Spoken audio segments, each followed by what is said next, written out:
first of all, initial driving impressions, very comfortable, incredibly smooth. It's an easy car to drive. I'm liking the insides. It's beautiful lines.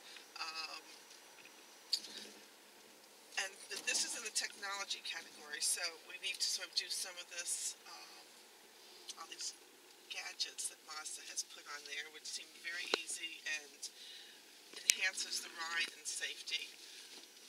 The first thing, and I'm going to not know all the tech terms, but the first thing, and it's one I really like, is that you are able to see up front things like miles per hour, how fast you're going, and it's lit up, so no matter, I forgot to do my mirrors,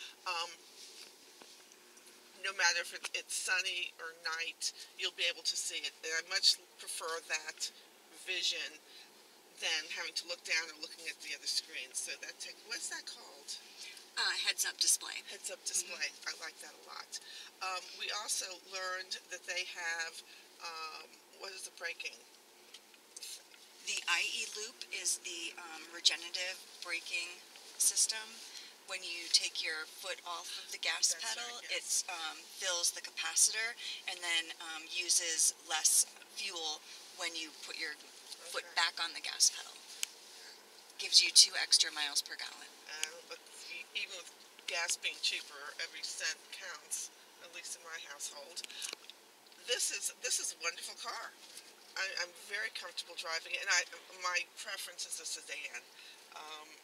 And so I think for a family car, it has lots of technology and a lot of safety. I like the braking system, so that sometimes a car will come in front of you and you don't even have time to respond. Do you want to try setting that actually right here?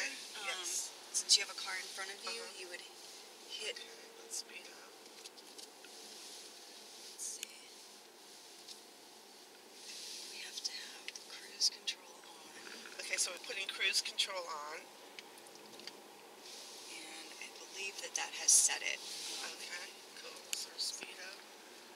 What's the number one safety, technology-wise, that you think every family car should have?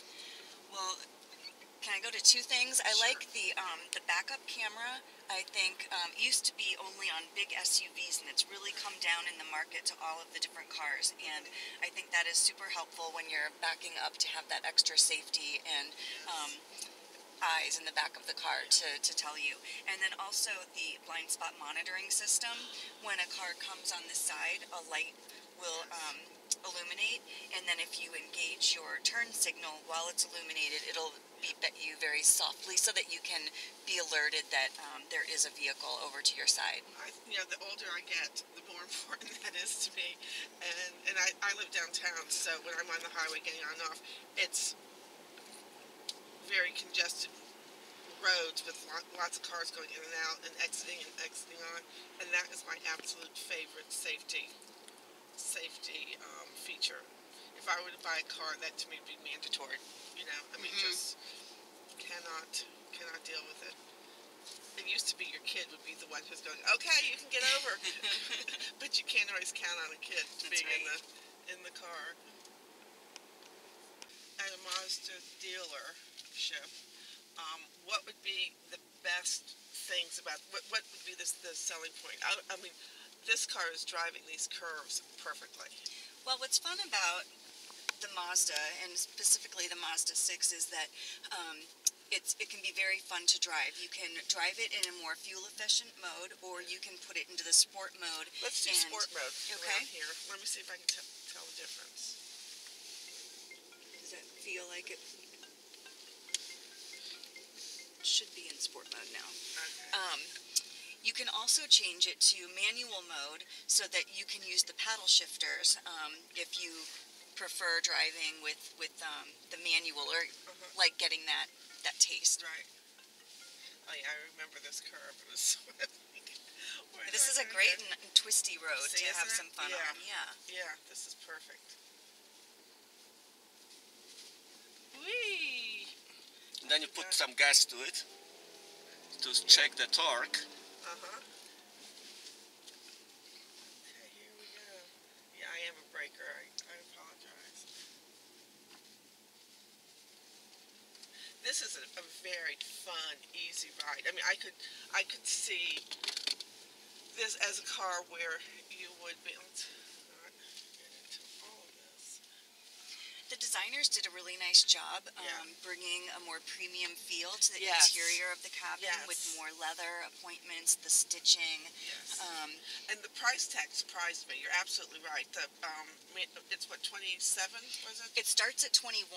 This one is configured as about 32. Okay. But you're right. It's a very luxurious ride for just a fabulous price. You know, I could see it being really a family car, but once you don't have the kids, this would be a nice ride for just two adults. You know, where you just simply enjoy it. It's a very cool ride. And when you do have the kids and all of the gear that come around with kids, it has a huge trunk space in the back. We'll have to take a look at. Or if you're doing your Costco runs or